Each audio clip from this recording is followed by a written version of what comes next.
ආයුබෝවන් දුශානිස්diary YouTube channel එකට ඔයාලා වදත් ආදරයෙන් පිළිගන්නවා. අද මම ඔයාලට ගෙනාවේ රුලන් අලුවා.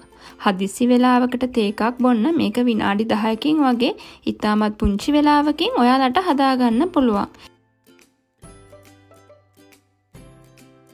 ඒ වගේම විශේෂ අවස්ථාවකට ඔයාලට කැවිලි මේසෙට තියන්න සාංගික දානෙට කැවිලි වලට පූජා කරන්නත් මේක ඔයාලට හදාගන්න පුළුවන්.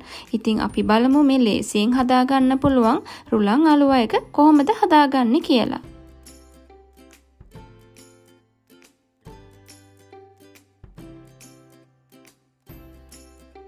මේ සඳහා අපිට අවශ්‍ය වෙනවා නැවුම් එලකිරි කෝප්ප 2ක්, රුලන් කෝප්ප 1යි, සීනි කෝප්ප 1යි, එළඟි තෙල් හෝ බටර් කෝප්ප කාලයි, ලුණු තේ හැඳි 8න් 1යි, හොඳින් කුඩු කරගත්ත එනසාල් 4ක්, ඊට අමතරව පොඩියට කපාගත්ත කජු, ආමන්ඩ්ස් මේස හැඳි 1 බැගින් අවශ්‍ය වෙනවා. ඒ වගේම වැනිලා තේ හැන්දක් අවශ්‍ය වෙනවා. අපි දැන් මුලින්ම අලුව එක දාගන්න වාචනය සූදානම් කරගනිමු. මම ගත්තේ බේකින් ට්‍රේ එකක්. මේ විදිහට ට්‍රේ එක වටේටම මං හොඳින් බටර් තවර ගන්නවා. ඊළඟට ඊට උඩින් බේකින් පේපර් එකක් මේ විදිහට දාගන්නවා. මේ විදිහට අපි බේකින් පේපර් එක දාගත්තම අපිට හරිම පහසුවෙන් මේ අලුව එක කපා ගන්න එළියට අරගන්න පුළුවන්. ඔයාලට ප්ලාස්ටික් භාජනයක්, වීදුරු භාජනයක් හෝ ලෑල්ලක් මතට වුණත් මේ අලුව එක දාගන්න පුළුවන්.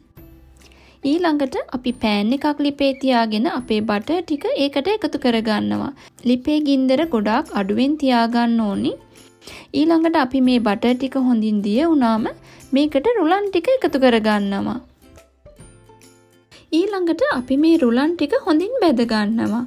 ලිපේ ගින්දර සාමාන්‍ය ප්‍රමාණයට තියාගෙන රුලන් වලින් හොඳ සුවඳක් එනකන් විනාඩි 4-5ක් අපි මේක බැදගමු.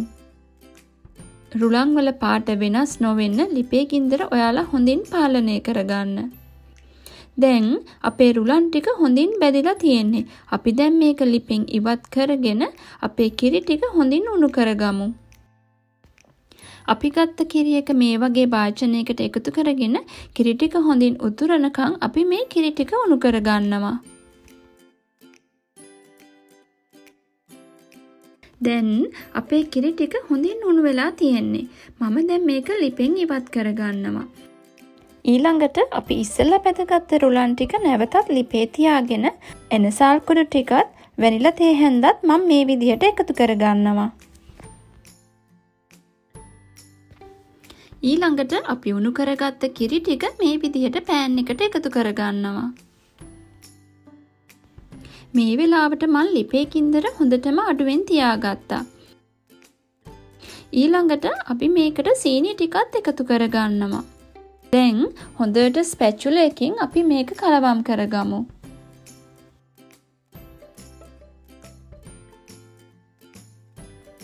මේ විදිහට අපි හොඳින් හැඳි ගාමින් මේක ටිකක් වෙලා උයා ගන්නවා. ඔයාලට දැනේවි මේ මිශ්‍රණය හෙමින් ඝන වෙනවා. ඒ වගේම ටිකක් වෙලා යද්දි මේක ගුලියක් වගේ පෑන් එකේ එකතු වෙනවා. මේ වෙලාවට අපිට පුළුවන් මේක ලිපෙන් ඉවත් කරගන්න.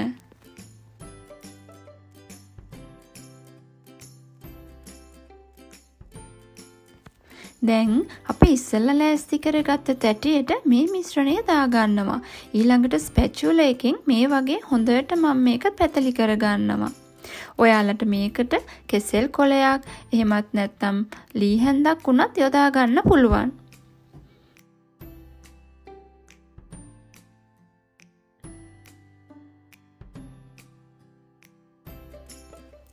දැන් මම මේක උඩින් කජු ආමන්ඩ්ස් එකතු කරගන්නවා. ඊළඟට අපි හැන්දෙන් නැවතත් මේක ටිකක් තද කරගන්නවා. මේ රුලන් අලුවා එක කෑලි කපා ගන්න කලින් හොඳින් නිවෙන්න ඕනි.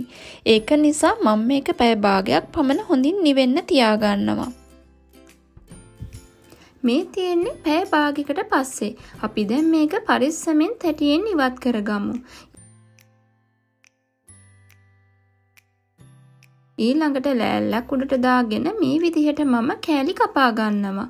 ඔයාලට කැමති හැඩයකට මේකෙන් කෑලි කපා ගන්න පුළුවන්. මේ ප්‍රමාණ වලින් මම සාමාන්‍ය තරමේ කෑලි 16ක් කපා ගත්තා. ඉතින් මේ තියෙන්නේ අපි හදාගත්ත රුලන් අලුව එක. අපි සාමාන්‍යයෙන් හදන රුලන් අලුවකට වඩා මේක ගොඩාක් මෙලෙක්. ඒ වගේම වෙනස් රසක් තියෙන්නේ. ඉතින් ඔයාලා මේ විදිහටත් රුලන් අලුව හදලා රස බලන්න.